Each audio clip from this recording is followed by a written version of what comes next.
Amen. Alléluia. Merci Seigneur pour ta présence au milieu de nous. Et ce matin encore, nous voulons te glorifier et t'élever, toi, le seul Dieu, l'unique Dieu, le vrai Dieu, le Dieu vivant. Et c'est vrai que dans ce monde, il y a beaucoup de religions. Hein. Les religions, elles viennent, la plupart des hommes, évidemment. Hein. Mais l'évangile, lui, il vient de Dieu. L'évangile, ça veut dire quoi? Ça veut dire la bonne nouvelle du salut en Jésus-Christ. Alors, les religions, ce sont les hommes qui l'ont inventé. Et puis, bon, le diable derrière, bien sûr. Et que là, c'est les hommes qui sont en quête d'un Dieu, mais qui connaissent pas un Dieu inconnu, un Dieu ignorant, un Dieu lointain, un Dieu qu'on doit atteindre par nos propres efforts, par nos propres mérites, hein, par nos propres œuvres. Et alors que l'évangile, c'est tout l'inverse. C'est Dieu qui est venu parmi les hommes et qui a été à la recherche de l'homme perdu. C'est tout à fait à l'opposé. Vous voyez, là, c'est pas l'homme qui a du mérite, c'est Dieu qui est venu le chercher alors qu'il était perdu dans ses péchés. Hein, dans ces ténèbres. Les religions, la plupart, elles sont fondées sur les hommes. Hein. Ils sont tous morts aujourd'hui, ces hommes-là. Ils ne sont pas ressuscités. Le seul qui est ressuscité, mes amis, c'est qui? C'est Jésus-Christ. Il n'y en a pas d'autre. Vous voyez, Mohamed et tous les autres faux prophètes qui sont passés depuis des siècles, ils sont tous morts et il n'y en a pas un seul qui est ressuscité. Mais le seul qui est ressuscité et qui est vivant encore aujourd'hui, c'est Jésus-Christ. Amen. Alors, et c'est le seul qui est capable de délivrer. Alors, il y en a qui disent, oui, mais je sais déjà, tout ça, c'est écrit dans la Bible et c'est toujours la même chose. Mais oui, la parole de Dieu, du début jusqu'à la fin, c'est la parole, c'est toujours la même chose pour ceux qui ne veulent pas entendre ce que Dieu a à dire, parce que Dieu est aussi un Dieu de profondeur. C'est pas qu'un Dieu comme ça, superficiel, mais il est aussi un Dieu de profondeur. Et c'est un Dieu qui opère aussi en profondeur. Il va jusqu'à la moelle, jusqu'aux jointures de la moelle pour opérer dans les cœurs les plus endurcis, hein, et les plus entêtés. Il va agir au plus profond, il peut agir au plus profond et changer les choses. Il connaît aussi les pensées, les intentions du cœur de chaque être humain. Rien n'est caché devant Dieu. Tout est mis à nu devant Dieu. Il connaît ce qui lui appartiennent vraiment et ce qui ne lui appartiennent pas, hein, mes amis. Alors, vous voyez, on n'a rien à craindre. Confions-nous en Dieu. Hein, et remettons-nous entre les mains du Seigneur, c'est Dieu qui dirige les choses. Alors, les religions sont fondées par les hommes et ils sont tous morts. Donc, ils sont incapables d'entendre aujourd'hui nos prières. Vous voyez, vous adressez vos prières à des hommes, eh ben, ils sont morts. Hein, ils peuvent pas l'entendre. Hein. Le seul qui peut entendre nos prières, c'est qui? C'est Jésus-Christ, c'est Dieu. Et parce que ceux-là, ils sont déjà morts et ils peuvent pas délivrer, ils peuvent sauver personne. Le seul par lequel nous puissions être sauvés, c'est qui? C'est par Jésus-Christ. Le seul chemin, le seul salut, la seule vie, c'est Jésus. Et parce que tout est fondé, l'évangile est fondé sur la bonne nouvelle, sur Jésus-Christ. C'est lui le seul qui est ressuscité d'entre les morts. Donc il est encore vivant et tout-puissant aujourd'hui pour sauver, pour guérir, pour délivrer. Alors bien sûr, il y a déjà à l'époque, quand il est venu sur la terre, il y avait ceux qui croyaient et ceux qui croyaient pas. Il y avait aussi les incrédules. Et de nos jours aussi, il y en a beaucoup qui ont le cœur endurci, mais aussi qui sont incrédules. Hein. Et la crédulité, vraiment, c'est un grand obstacle, hein, à l'œuvre de Dieu. Parce que le cœur incrédule, Dieu ne peut pas agir parce qu'il s'oppose. Il s'oppose à l'œuvre de Dieu. Il y croit pas. Parce que c'est par la foi. Hein. C'est par la foi qu'il faut le croire. Hein. Est-ce que tu crois en moi? Alors va et tes péchés te sont pardonnés. Voilà, il faut avoir cette foi de venir à Christ, de s'humilier, de venir humblement devant lui et de reconnaître notre état de péché, de perdition. Alors, la religion, elle peut sauver l'apparence des hommes. Vous voyez, beaucoup appliquent la religion, pratiquent la religion, mais ça ne change pas un cœur, parce que s'ils ne connaissent pas Jésus, ils ne pourront pas être transformés. Ils peuvent transformer leur apparence extérieure. Hein? On embellit l'extérieur, comme beaucoup le font. Comme les gens, ils embellissent leur maison, ou ils embellissent même les tombes. Vous voyez, tout ça, c'est des apparences. Ils aiment bien mettre des beaux vêtements, ils aiment bien se parfumer, montrer qu'ils jeûnent. Ils vont sur les places publiques pour dire, moi je jeûne pour Dieu, moi je fais ceci, moi je fais cela, etc. Mais la nature du cœur, le cœur de l'homme n'est pas changé, n'est pas transformé, vous voyez. Et même, on peut donner l'exemple de l'apôtre Paul. L'apôtre Paul, c'était un grand religieux. Hein, il pratiquait la loi, la Torah, mais complètement. Alors lui, il était très zélé. Hein. Et pourtant, il n'était pas sauvé. Il a eu besoin de rencontrer Jésus-Christ sur son chemin, sur le chemin de Damas. Il a eu besoin d'avoir une révélation de Dieu. Il a eu besoin de rencontrer Jésus-Christ personnellement. Vous voyez, on ne peut pas être sauvé par la religion. Parce que c'est ça le problème qu'il y a eu à l'époque avec les pharisiens. Et les Sadducéens, c'est parce que justement ils pensaient être avec Dieu, ils pensaient qu'ils appliquaient la loi et Dieu et Jésus-Christ quand il est venu, il leur a montré qu'ils étaient des pécheurs Il leur a montré que malgré que leur apparence de prêtre, de sacrificateur, eh ben, ils étaient remplis de toutes sortes d'impuretés, de saletés, de souillures à l'intérieur de leur cœur. Ils avaient des mauvaises pensées et Dieu leur a révélé leur état de cœur. Parce qu'en apparence, c'était trompeur. En apparence, on peut venir avec des beaux habits, avec un beau titre, avec voilà une belle prestance. On peut venir et dire oui, je connais Dieu, je fais ceci, je fais cela, je donne la dîme, je donne etc. Voilà et pourtant Dieu il va pas nous agréer, il va dire toi je te connais pas, tu as comme père le diable. Il leur a dit ça.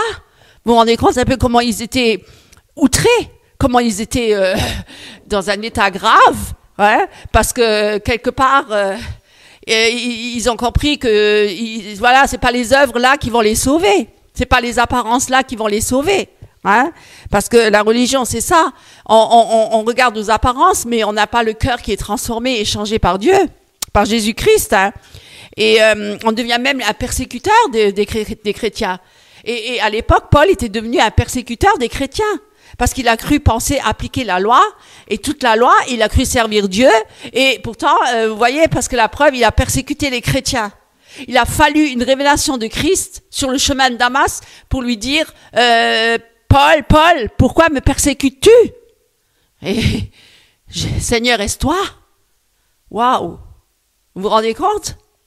Pourtant, c'était un homme qui paraissait être juste. Hein, c'était quelqu'un qui était vraiment, qui appliquait la loi. Hein, il était très zélé et pourtant il était perdu. Vous voyez?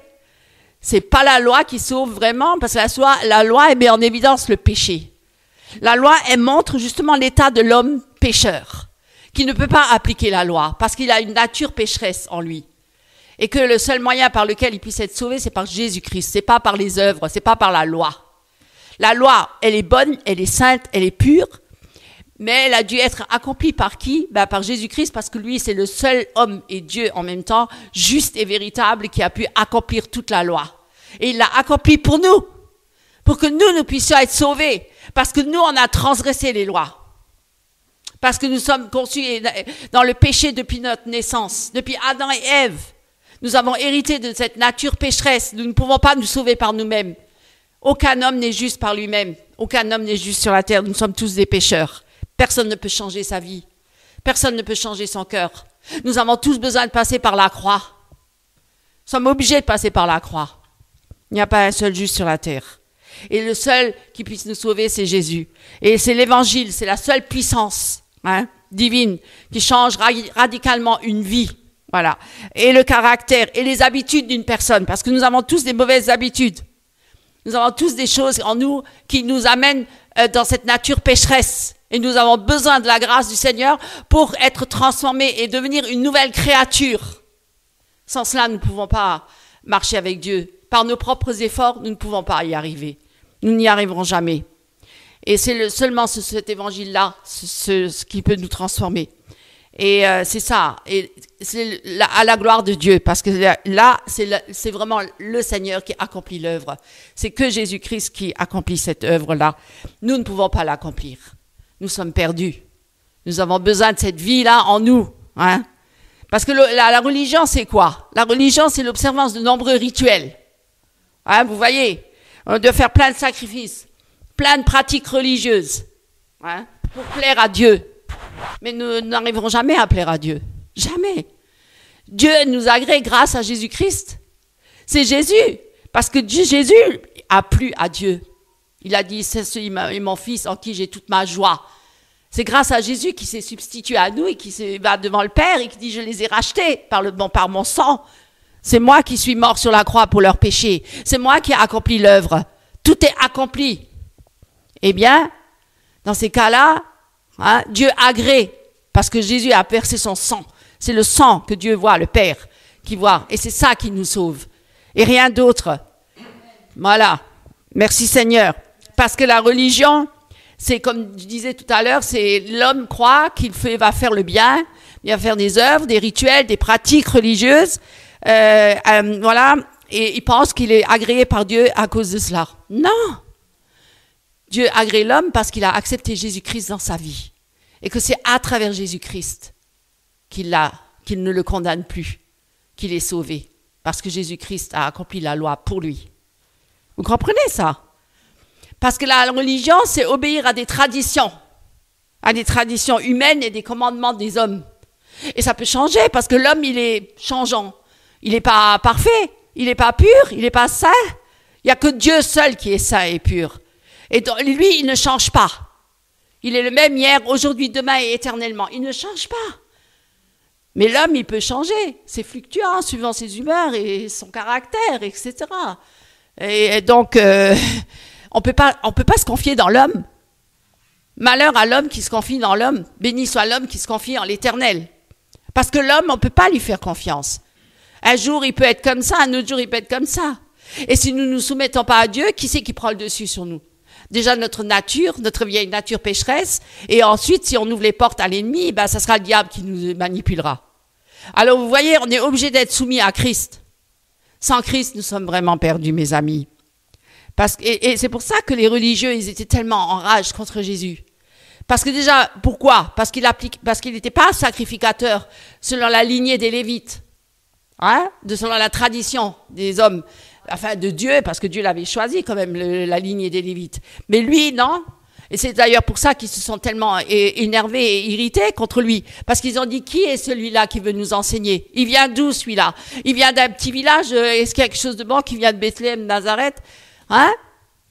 Il n'a même pas, on va dire, de diplôme. Il n'est même pas prêtre, selon les sacrificateurs, selon la lignée des Lévites. Qu'est-ce qu'il veut nous enseigner? Et pourtant, il était tout près du peuple, Jésus. Il était tout près des parias, des rejetés, les pauvres, les misérables, tous ceux qui ont été jugés par ces grands religieux. Ces sacrificateurs, qu'est-ce qu'il leur a apporté? Que des jugements, de rejet. Ouais, t'as fait ça comme péché. Ouais, la prostituée. Tous les pharisiens étaient autour pour dire la femme adultère. Étaient tous autour pour dire ouais, mais ils voulaient leur lancer les pierres, ils voulaient la lapider d'après la loi de Moïse. Bien sûr qu'elle méritait la mort. Bien sûr qu'elle a commis des abominations. Bien sûr qu'elle a commis beaucoup de péchés. Mais Jésus, quand il était là, elle est venue à ses pieds.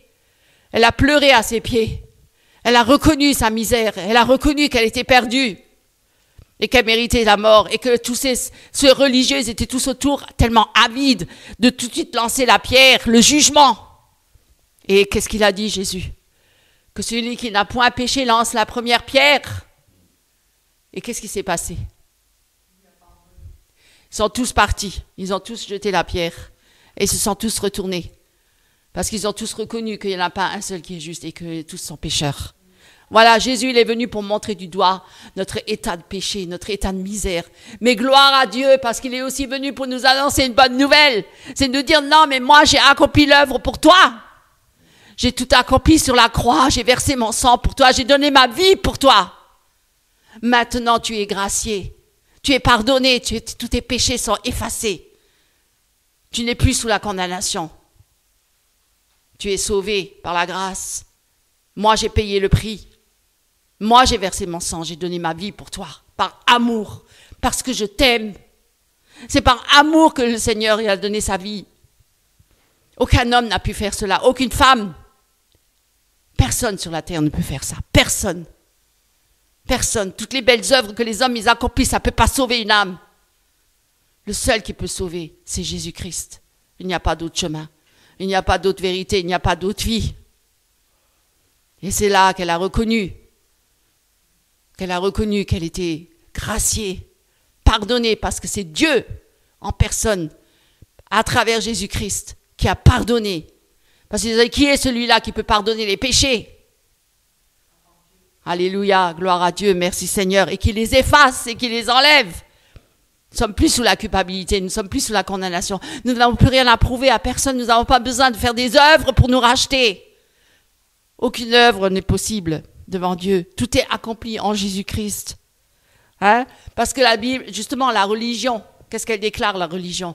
Elle dit quoi? Qu'il faut accomplir des bonnes œuvres pour être sauvé. Combien sont nombreux les gens sur la terre qui font des œuvres? Surtout dans cette période maintenant qui va arriver de Noël.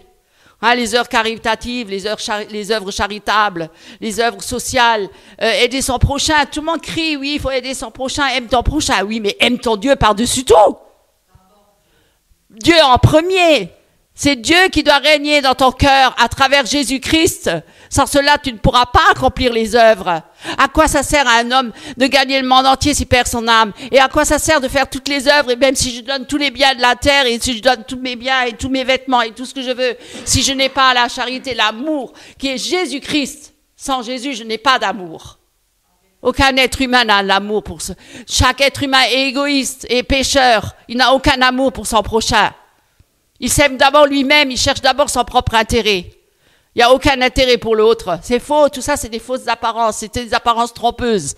Même dans le monde, parce qu'on s'affiche, on montre les choses là sur les places publiques, qu'on a fait des bonnes œuvres, les grandes stars, hein, les Illuminati, les francs-maçons, ils font des œuvres charitables, ils en ont plein, ils ont plein d'associations.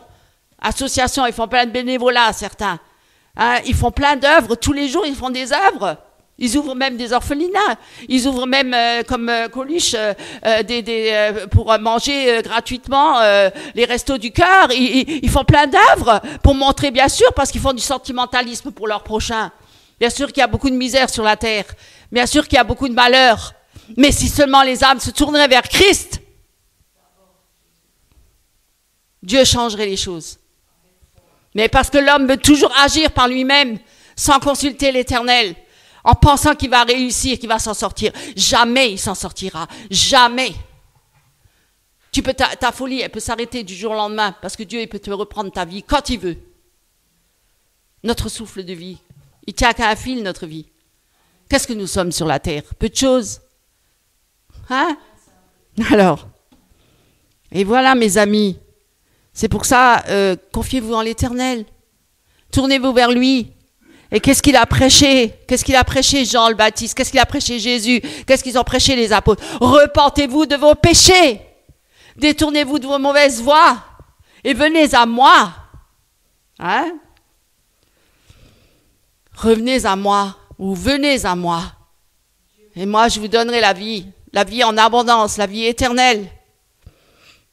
Hein? Brisé, un cœur brisé, un cœur humilié, pas un cœur arrogant. Dieu résiste aux orgueilleux. Il fait grâce aux humbles, ceux qui reconnaissent leur misère. C'est pour ça qu'il a d'ailleurs dit que les prostituées, les drogués et les malades et les proxénètes et tout ça, ils iront encore avant vous dans le royaume de Dieu pour ceux qui sont pharisiens, pour ceux qui pensent être justes par eux-mêmes, par leurs œuvres. C'est ça l'évangile, mes amis. C'est ça la bonne nouvelle. C'est pourquoi je vous invite à méditer sur toutes ces paroles-là. Que Dieu vous bénisse. Amen. Bonjour mes frères et sœurs en Christ et mes amis. Aujourd'hui, je vais vous lire dans Éphésiens chapitre 6 et le titre s'intitule « Les armes de Dieu ». Au verset 10 du chapitre 6 Éphésiens. Alors je commence à lire. Au reste, fortifiez-vous dans le Seigneur et par sa force toute puissance. Revêtez-vous de toutes les armes de Dieu afin de pouvoir tenir ferme contre les ruses du diable. Car nous n'avons pas à lutter contre la chair et le sang, mais contre les dominations, contre les autorités, contre les princes de ce monde de ténèbres, contre les esprits méchants dans les lieux célestes. C'est pourquoi prenez toutes les armes de Dieu, afin de pouvoir résister dans le mauvais jour et tenir ferme après avoir tout surmonté. Tenez donc ferme, ayez à vos reins la vérité pour ceinture, revêtez la cuirasse de la justice, mettez pour chaussure à vos pieds le zèle que donne l'évangile de paix, prenez par-dessus tout cela le bouclier de la foi avec lequel vous pourrez éteindre tous les traits enflammés du malin. Prenez aussi le casque du salut et l'épée de l'esprit, qui est la parole de Dieu. Faites en tout temps, par l'esprit, toutes sortes de prières et de supplications. Veuillez à cela avec une entière persévérance et priez pour tous les saints. Priez pour moi, afin qu'il me soit donné, quand j'ouvre la bouche, de faire connaître hardiment et librement le mystère de l'Évangile, pour lequel je suis ambassadeur dans les chaînes et que j'en parle avec assurance comme je dois en parler, afin que vous aussi vous sachiez ce qui me concerne, ce que je fais. Tychique, le bien-aimé frère et fidèle ministre dans le Seigneur, vous informera de tout, je l'envoie exprès vers vous pour que vous connaissiez notre situation et pour qu'il console vos cœurs, que la paix et la charité avec la foi soient données aux frères de la part de Dieu, le Père et du Seigneur Jésus-Christ. Que la grâce soit avec tous ceux qui aiment notre Seigneur Jésus-Christ d'un amour inaltérable. Amen. Nous avons un combat spirituel et il n'est pas charnel, il n'est pas contre la chair et le sang, mais maintenant, admettons voir, il y a un combat, homme pour homme. On voit l'homme quand il y a un combat, mais là on ne le voit pas, il est spirituel, et c'est ça les ruses du malin. Alors voilà, munissez-vous de la parole de Dieu, parce que c'est l'épée de l'Esprit, et c'est le Seigneur Jésus qui combat pour nous dans l'Esprit Saint. Merci, notre Dieu vivant. Le Seigneur est vivant, Dieu est vivant. Amen. Ce que Dieu veut, c'est notre sanctification. Dieu nous a sanctifiés et nous devons nous sanctifier et porter du fruit pour sa gloire. Amen. Amen, amen. Dans la prédication du culte précédent, à savoir celui du dimanche du 5 novembre, qui s'intitulait « Que faut-il faire pour être sauvé ?» Alors, si vous n'avez pas encore visionné, je vous invite réellement à le faire, avant de regarder cette nouvelle prédication d'aujourd'hui. Bien. Alors, vous trouverez aussi en commentaire un lien correspondant à la vidéo en question. Je disais que, juste pour nous rappeler ce qui a été dit un dimanche dernier, je disais que c'était par grâce que nous sommes sauvés et par le moyen de la foi. Et que les œuvres que nous pratiquons sont celles que Dieu a préparées d'avance. Je disais également que si nous sommes nés de nouveau, nous avons également une part à réaliser. Nous devons travailler, mes amis, nous dit la parole de Dieu, à notre salut. Parce que Dieu nous a prédestinés au salut en Jésus-Christ. Et si nous devons travailler à notre salut, c'est que nous avons un adversaire qui rôde comme un lion rugissant, cherchant qui veut dévorer. Donc nous devons travailler à notre salut. Parce qu'il est toujours là pour mettre des embûches dans notre chemin étroit, pour nous faire sortir de ce chemin, pour emprunter le chemin large, qui est facile d'accès, mes amis. Est-ce que cela sous-entend ce que je suis en train de dire, comme l'affirment les calvinistes, c'est-à-dire les partisans donc, de la doctrine de la double prédestination, à savoir que certains seront prédestinés à être sauvés et d'autres qui ne le seraient pas? Non. J'aimerais vous dire que dans la Bible, il y a de nombreux exemples qui montrent des hommes de Dieu, et dans la nouvelle alliance, donc des disciples de Christ, qui ont bien commencé leur vie chrétienne et qui malheureusement ont fini en apostasie. Et d'autres, n'étant que des religieux, ayant accepté l'évangile de Christ parce qu'ils ont été émus jusqu'aux larmes, en regardant un super beau film de Jésus-Christ hollywoodien, je précise, eh bien, tout simplement pour faire plaisir à leur famille, je vais à l'église, je crois en Jésus-Christ, voilà. Eh bien, en somme, ils n'ont pas réellement expérimenté le pardon de Dieu dans leur vie. En passant par quoi? En passant par la repentance du cœur.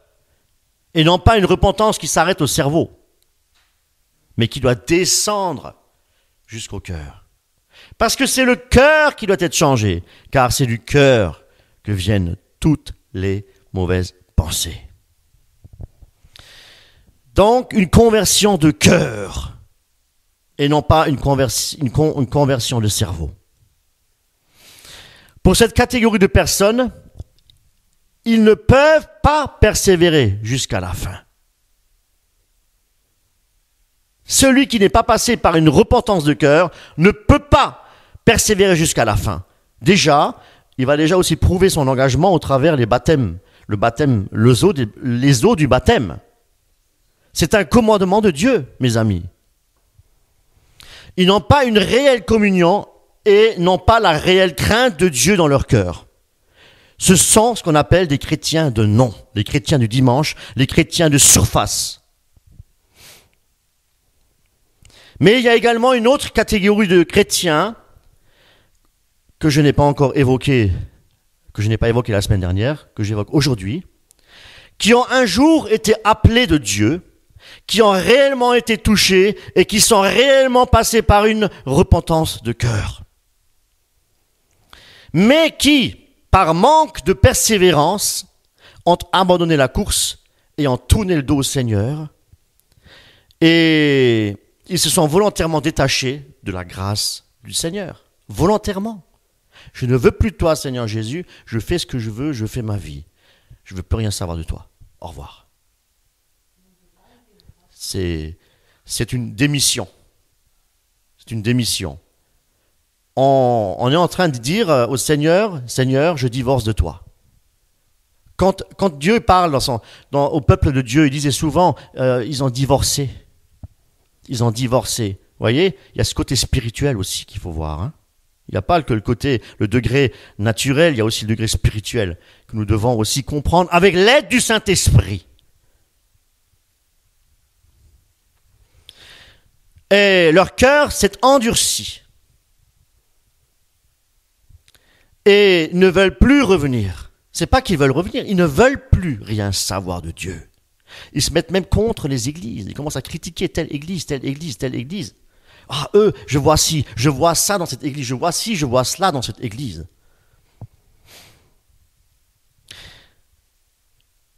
Mais le Seigneur, il est riche en miséricorde. Il ne veut qu'aucun ne périsse, mais que tous arrivent à la repentance. Ce que Dieu veut, c'est sauver. Dieu n'est pas venu pour condamner, mais pour juger ceux qui refusent sa grâce et pour sauver ceux qui acceptent sa grâce. Alléluia. Pour cette catégorie de personnes, s'ils ne se repentent pas et s'ils n'abandonnent pas leur mauvaise voie, eh bien, ils ne peuvent pas obtenir le pardon de Dieu. Nous connaissons Hébreux chapitre 10, verset 6. C'est très clair. Ceux qui ont une fois été éclairés. Ça veut dire qu'ils étaient quelque part déjà chrétiens. Parce qu'aujourd'hui, avec le calviniste, on dit non, non, non, non. S'ils étaient réellement des chrétiens, eh bien, ils auraient marché avec le Seigneur. Donc, ce ne sont pas des vrais chrétiens. Non, non, non. Non, non, mes amis. Ceux qui, une fois, ont été éclairés, ça veut dire qu'ils étaient des chrétiens auparavant. C'est pourquoi on ne peut pas dire une fois sauvé, sauvé pour toujours. Oui, sauvé pour toujours si nous restons fidèles, attachés au commandement et si nous persévérons jusqu'à la fin. Comme nous l'enseigne l'apôtre Paul. On pourrait s'exclamer et dire, si nous sommes sauvés pour toujours, alors pourquoi faut-il persévérer? Question qu'on peut se poser. Parce que persévérer, ça désigne une action et c'est en quelque sorte aussi produire de bonnes œuvres que Dieu a préparées d'avance. Tout à l'heure, mon épouse faisait allusion à dans toutes ces structures dans le monde où l'on où l'on fait des œuvres de charité, en parlant de Coluche, eh bien, si Christ n'est pas au centre de cette affaire, rien ne peut se faire. Nous faisons les œuvres que Christ nous demande de faire. Comprenez la différence? Et non pas faire des œuvres pour en être vus, comme les pharisiens. Quelques exemples de textes bibliques là qui affirment cela. Et peut-être avant, j'aimerais aussi dire que nous devons aussi, pour dire les œuvres qu'on a préparées d'avance, c'est porter du fruit digne de la repentance, nous dit la parole de Dieu. Si l'arbre ne porte pas de fruit, qu'est-ce qui sera? Jeté dehors. Il ne sert à rien. Porter du fruit, c'est être enraciné dans la bonne terre. Je l'ai dit la semaine dernière. Avec une terre irriguée qui apporte les éléments nécessaires. Hébreux 12, 14. Faites tous vos efforts pour être en paix avec tout le monde et pour mener une vie de plus en plus sainte. Faites tous vos efforts pour mener une vie de plus en plus sainte. N'est-ce pas faire des œuvres sans laquelle nul ne verra le Seigneur? Ça veut dire que si nous ne le faisons pas, nous ne verrons pas le Seigneur, mais il faut lire la parole telle qu'elle nous l'est annoncée, telle qu'elle est écrite. Quant à nous, Hébreux 10, 39, nous ne sommes pas de ceux qui retournent en arrière pour aller se perdre. Donc il s'agit d'un chrétien qui retourne en arrière. 2 Pierre 2, 20, 22. Si après s'être arrachés aux influences corruptrices du monde, par la connaissance qu'ils ont eue de notre Seigneur Jésus, ils se laissent de nouveau prendre et dominer par elles. Leur dernière condition est pire que la première. Il aurait mieux valu pour eux de ne pas connaître le chemin qui mène à une vie juste plutôt que de s'en détourner après l'avoir connu et d'abandonner le saint commandement qui leur a été transmis. Il confirme la vérité de ce proverbe. Le chien retourne à ceux qu'il a vomi et la truie à peine lavée se vautre de nouveau dans la boue. 2 Pierre 2, 20, 22. Nous connaissons aussi l'épisode du fils prodigue, pour montrer que Dieu est bon. Et quelle grâce pour celui qui, au sein de l'assemblée, par amour, arrive à repêcher une âme loin de la vérité. Au lieu de la juger, au lieu de la critiquer. Va et avec amour, prie pour cette âme, au lieu de la juger, au lieu de la critiquer. Donne ton amour pour elle. Comme Christ a donné l'amour pour toi sur la croix, il a pardonné tes péchés.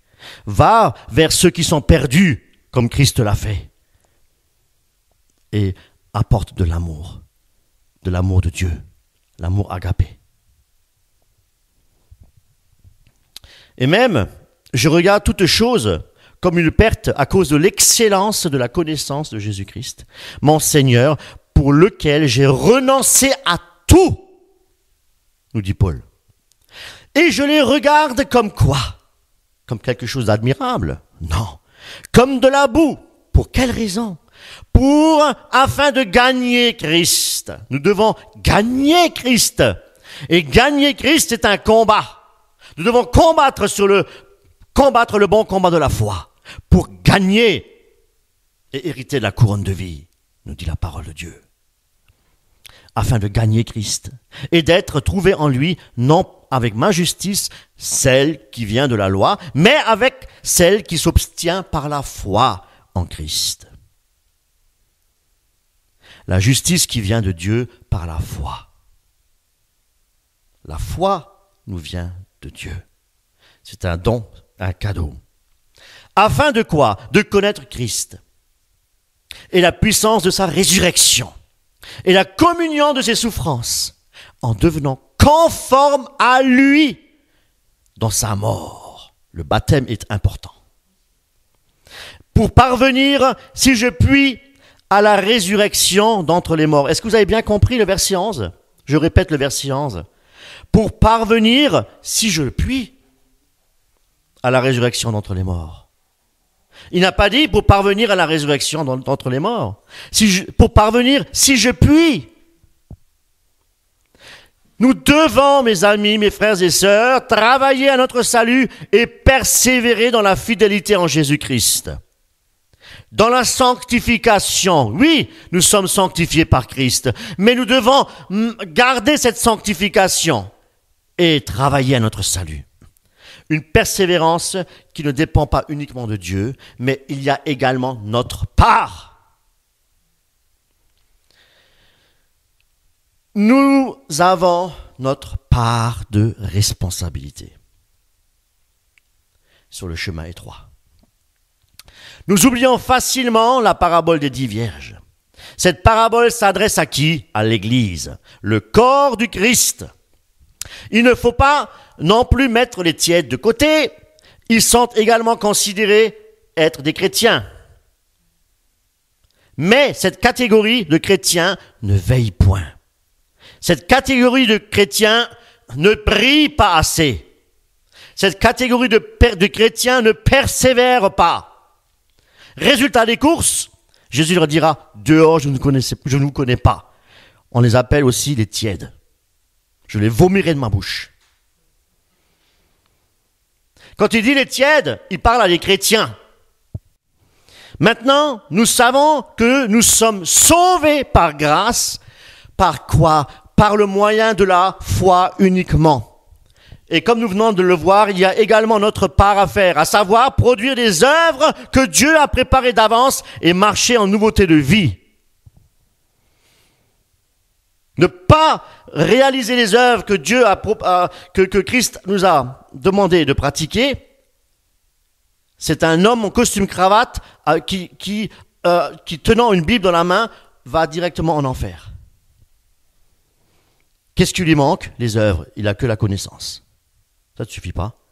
Je te montrerai la foi avec les œuvres, nous dit Jacques. Ce qu'il faut comprendre à présent, c'est que la marche chrétienne nécessite la connaissance aussi d'un monde spirituel. Et ça, nous l'oublions. Comme disait le frère ce matin, le monde spirituel, c'est quelque chose qu'on ne peut pas voir avec nos yeux. Et il a totalement raison. Donc nous sommes engagés dans un combat spirituel. Mais attention, c'est toujours la parole de Dieu seule et non les expériences qui doivent être le fondement de notre foi. Nous devons, comme les Juifs de Bérée, examiner, non pas périodiquement, mais chaque jour les Écritures. Chaque jour. C'est la parole de Dieu, les Écritures saintes. Dieu se manifeste à travers sa parole. Toute écriture est inspirée de Dieu, utile pour corriger, pour convaincre, etc. Frères et sœurs, avez-vous faim tous les jours? Votre ventre crie famine tous les jours. Votre corps a besoin d'une certaine quantité de nourriture, c'est vrai, tous les jours. Eh bien, à plus forte raison, combien avons-nous besoin de nourriture spirituelle tous les jours avec les temps que nous vivons actuellement? Les choses ne vont pas en s'améliorant. Non, le péché devient de plus en plus grand. Trouverai-je encore la foi quand je reviendrai? L'amour du plus grand nombre se refroidira. Oh, combien avons-nous besoin de sa parole, de nous nourrir quotidiennement. Et non pas d'une philosophie humaine. Ou faire le bien autour de nous. C'est bien de faire le bien. C'est bien de faire le bien, mais aime ton Dieu d'abord. De tout ton cœur, toute ton âme, toutes tes pensées. 1 Corinthiens chapitre 3 verset 9. Car nous sommes ouvriers de Dieu, vous êtes le champ de Dieu, l'édifice de Dieu. Est-ce que nous le réalisons? Je vais le répéter.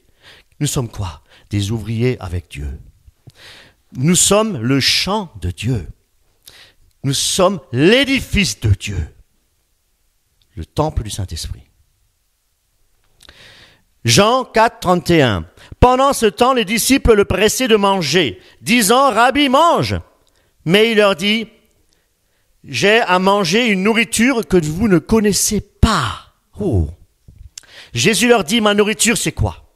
C'est quoi la nourriture de Jésus? Écoutez bien, Jésus-Christ, sa nourriture était de faire la volonté de celui qui l'a envoyé. Et de faire quoi? D'accomplir son œuvre. Jean 6, 34. Ils lui dirent, au revoir, Seigneur, donne-nous toujours ce pain. Jésus leur dit, je suis le pain de vie, celui qui vient à moi n'aura jamais faim. Et celui qui croit en moi n'aura jamais soif. Voyez-vous, si nous négligeons la vraie nourriture spirituelle, nécessaire pour le salut de notre âme, nous nous affaiblissons spirituellement parlant, et Satan, qui est l'ennemi numéro 1, peut facilement nous manipuler, nous dominer aussi et nous laisser dans un état d'endormissement, de sommeil prolongé, pour rester des chrétiens tièdes, comme j'ai dit tout à l'heure, c'est-à-dire des vierges folles. C'est pourquoi nous avons besoin, plus que jamais aujourd'hui, d'un réveil spirituel. Ne cherchons pas un réveil collectif, mais un réveil personnel. La Bible déclare dans Éphésiens chapitre 5 verset 14. C'est pour cela qu'il est dit, réveille-toi, toi qui dors, relève-toi d'entre les morts, et Christ, la lumière, t'éclairera. Alléluia. Christ a dit, je suis la lumière. Si nous dormons, nous ne pouvons veiller. Et si nous négligeons la nourriture spirituelle, nous ne pouvons prier, car nous sommes à ce moment-là faibles et vulnérables. Mais oui. C'est pourquoi nous devons puiser nos forces en Jésus-Christ. En sa parole, nous nourrir de sa parole. Alléluia. Dans le Seigneur, uniquement, dans sa parole et nulle part ailleurs. Jésus-Christ, c'est lui notre rocher, c'est lui notre source d'eau vive, c'est lui notre salut et c'est lui notre espérance. Et en rien d'autre. En Jésus-Christ. Alléluia. Matthieu 24, verset 11. Plusieurs faux prophètes s'élèveront et ils séduiront beaucoup de gens. Et parce que l'iniquité se sera accrue, la charité du plus grand nombre se refroidira. Mais celui qui persévérera jusqu'à la fin sera sauvé. Amen. Voyez-vous, nous vivons cette période prophétique. Nous voyons des milliers de faux prophètes qui séduisent, qui pullulent partout sur les réseaux sociaux, YouTube et ainsi de suite. Et beaucoup mettent leur foi dans leurs doctrines mensongères, des doctrines hérétiques, non pas basées sur la foi apostolique, mais de nouvelles révélations. Ils nous apportent de nouvelles révélations. Matthieu 22, versets 37 à 39. Tu aimeras le Seigneur, ton Dieu, de tout ton cœur, de toute ton âme, de toutes tes pensées. C'est le premier et le plus grand commandement. Et voici le second qui lui est semblable. Tu aimeras ton prochain comme toi-même. Nous ne pouvons pas aimer notre prochain comme nous-mêmes si nous n'avons pas l'amour de Dieu en nous. C'est pour cette raison-là qu'il faut d'abord aimer Dieu de tout ton cœur. Parce que c'est l'amour de Dieu qui nous donnera d'aimer notre prochain. Voyez-vous, ces faux prophètes donnent une fausse espérance qui est basée sur la pensée positive, basée sur l'estime de soi. C'est pas d'abord j'aime Dieu de tout mon cœur, j'aime mon prochain d'abord. La pensée positive, pour moi d'abord. Moi je veux. L'estime de soi. Ils insistent également sur une fausse foi, une foi égoïste.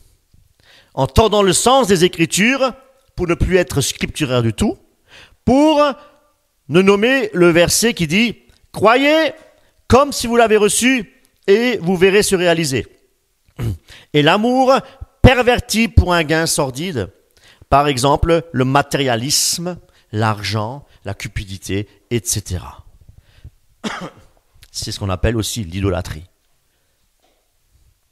Mettons la foi, mes amis, l'espérance et l'amour au service de notre Dieu uniquement. Et combattant avec les armes de Dieu qui nous a été données gratuitement, comme a énuméré notre frère ce matin, dans Éphésiens chapitre 6. Merci. Pour lutter contre les ruses de l'ennemi. Et les fausses doctrines qui s'infiltrent de plus en plus dans le corps de Christ. Soyez vigilants. Ne dormons pas, veillons et prions. et restant toujours à l'écoute du Saint-Esprit de Dieu. Éphésiens 6, 10.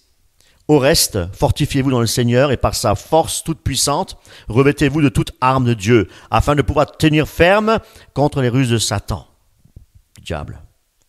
Vous voyez, premièrement, première puissance divine, nous devons prendre conscience que nous sommes en guerre. Nous sommes en guerre. Non pas une guerre qui se matérialise comme Israël actuellement, mais une guerre qui est réellement spirituelle. Une guerre authentique. Satan nous hait. Et lui, il veut notre défaite. Il ne songe qu'à cela. Hein. Il veut notre défaite. Et si nous restons fidèles à Christ et combattant avec les armes de Dieu, nous avons cette promesse divine de toujours pouvoir en sortir victorieux. Alléluia, si nous sommes en Christ. Et non pas quelques-unes des épreuves ou tentations, mais toutes. Dieu nous dit, il nous délivre de toute épreuve. Mais il y a un mais. Il y a un mais. Nous devons persévérer dans la foi et combattre le bon combat de la foi. Combattre le bon combat de la foi, c'est-à-dire mettre tout au service du Seigneur. Tout faire pour la gloire de Dieu. Les bonnes œuvres, nous devons les faire pour la gloire de Dieu, non pas pour notre ego, pour montrer, pour être adulé. Jésus a dit, vous avez déjà votre récompense sur cette terre. Alléluia. Acte 14, 21. Quand ils eurent évangélisé cette ville et fait un certain nombre de disciples, ils retournèrent à Lystre, à Icône et à Antioche, fortifiant l'esprit des disciples, les exhortant à persévérer dans la foi, et disant que c'est par beaucoup de tribulations qu'il nous faut entrer dans le royaume de Dieu. Est-ce réservé que aux chrétiens primitifs? Non, mes amis. Tous ceux qui veulent vivre pieusement seront persécutés. Il n'y a pas une règle, il n'y a pas une exception de règle. Aucune. Jésus de dire dans Luc 13, 24, « Efforcez-vous ». Ça veut dire quoi, efforcez-vous? Faire tous vos efforts. Faire des efforts, c'est quoi? Dites-moi. Persévérer. Efforcez-vous d'entrer par la porte étroite. Et non pas par la porte de derrière, comme le font les brigands et les voleurs. Alléluia.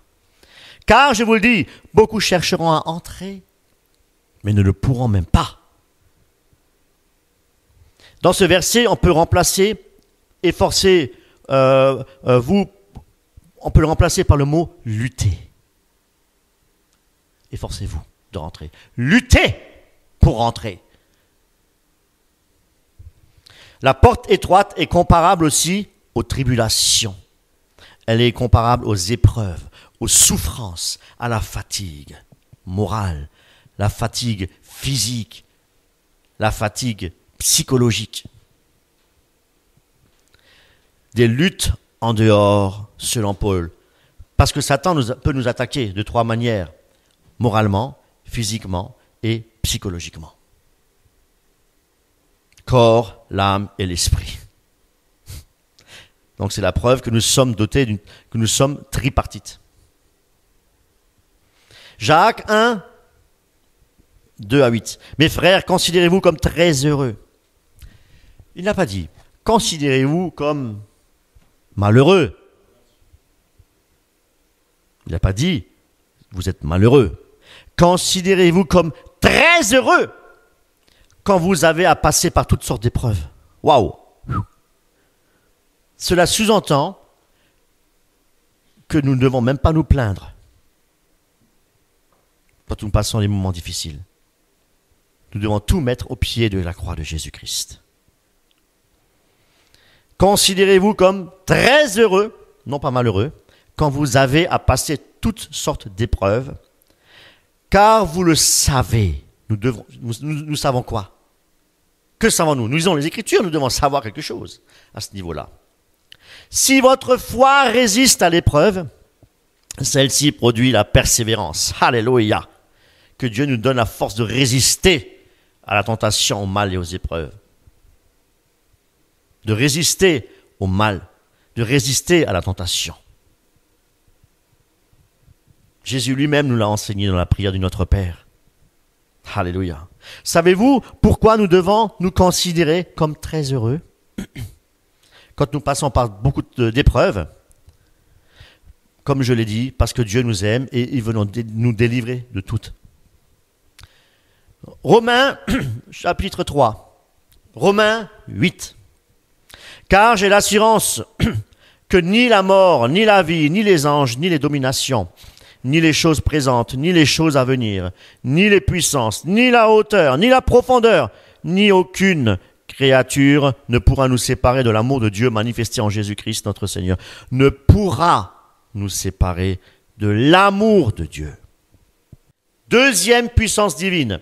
Nous devons prendre les armes de Dieu. Étant armés, non pas que Dieu nous arme, nous devons endosser, nous devons prendre les armes que Dieu nous a données. Nous devons nous revêtir, nous dit la parole de Dieu, de toute armure de Dieu. Pour faire quoi? Pour pouvoir tenir ferme contre les ruses du diable. Il est impossible de résister, de tenir ferme sans l'armure de Dieu. C'est similaire à un soldat qui part sur le front, il se rend sur le champ de bataille en jogging et en basket. Même chose. Aucune protection contre les flèches enflammées du malin, contre l'ennemi, contre les armes de l'ennemi. Et malheureusement, c'est le cas de nombreux chrétiens et chrétiennes aujourd'hui. Et pourquoi? Parce qu'ils négligent ces deux puissances divines, à savoir de prendre conscience que nous sommes en guerre, premièrement. Deuxièmement, qu'il faut revêtir toute l'armure de Dieu. Nous restons des chrétiens tièdes. Des chrétiens tièdes. Dieu nous a laissé une puissante arme. Nous devons les utiliser comme un moyen de protection défensive et offensive, mes amis. Nous devons revêtir la cuirasse de la justice contre les attaques de Satan. Nous devons mettre nos chaussures, le zèle qui nous donne l'évangile de paix. Pourquoi? Pour pouvoir tenir ferme et avoir l'assurance que l'amour de Dieu est en nous, si nous marchons dans la sainteté. Et qui ne nous abandonnera jamais et que nous devons lui faire confiance et lui rester fidèles. Ensuite, n'oublions pas le bouclier de la foi. Parce que la foi en Christ, elle fait quoi? Elle nous sauve et nous donne toutes sortes de bénédictions, mes amis. Ne l'oublions pas. La foi en sa puissance rédemptrice, la puissance de la résurrection de Jésus-Christ sur la croix. Pourquoi? Pour éteindre les traits enflammés du malin. Il faut savoir que le but de Satan, c'est d'amener tous les croyants à abandonner la foi, la véritable foi en Dieu, et en faisant quoi? En créant des divisions au sein des assemblées, et qui poussent aussi les chrétiens à pécher, à tomber. C'est pourquoi nous devons vraiment lui résister fermement, surtout les tentations d'ordre sexuel. Et le casque du salut nous fait rappeler la victoire du Christ sur la croix et la puissance de l'évangile qui nous sauve et que nous ne sommes plus sous la condamnation, mes amis, et nous ne sommes plus sous le jugement de Dieu non plus, mais que nous avons la vie éternelle parce que Jésus-Christ a triomphé à la croix. Alléluia. À la croix, Christ a désarmé Satan. À la croix, Christ nous a délivrés du péché en payant la dette de notre péché et il nous a libérés aussi du pouvoir de Satan. Et de ce fait, nous chrétiens, nous bénéficions effectivement de la victoire en Jésus-Christ. Sur quoi? Toute la puissance de l'ennemi. Alors combien, mes amis, il est important de s'équiper du casque du salut. Amen.